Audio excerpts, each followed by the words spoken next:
In the name of Allah, the entirely merciful, the especially merciful. Say, He is Allah, who is one. Allah, the eternal refuge.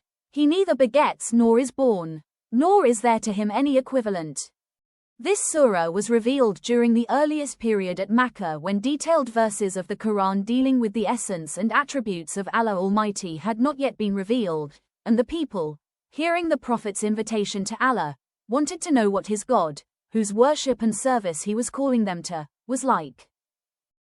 It is important to know what the religious concepts of the world were at the time the Prophet began to preach the message of Tawhid. The idolatrous polytheists were worshipping gods made of wood, stone, gold, silver and other substances. These gods had forms, shapes and bodies, and the gods and goddesses were descended from each other.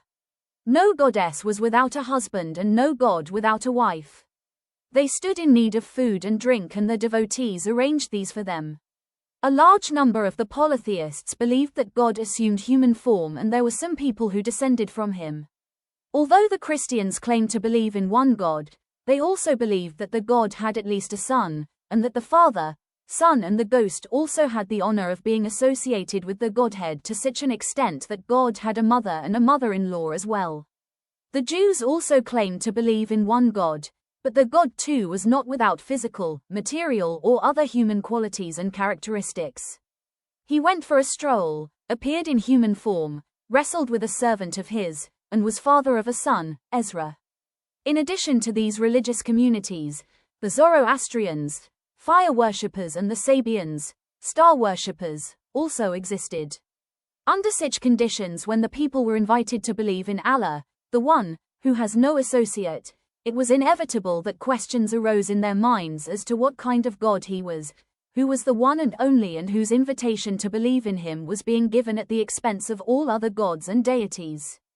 It is a miracle of the Qur'an that in a few brief words it answered all questions and presented such a clear concept of the being of Allah that all polytheistic concepts were destroyed, leaving no room for the ascription of human qualities to his being.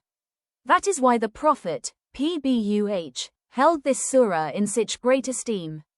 This made the Muslims realize its importance in different ways and exhorted them to recite it frequently and disseminate it among the people.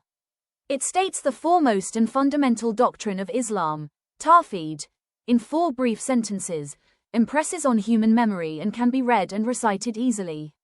There are a great number of hadith which show that the Prophet, on different occasions and in different ways, told the people that this surah is equivalent to 1/3 of the Qur'an. Several ahadith on this subject have been related in Bukhari, Muslim, Abu Dawud, Nasai, Tirmidhi, Ibn Majah, Musnad Ahmed, Tabarani and other books. Commentators have also given many explanations of the Prophet's saying.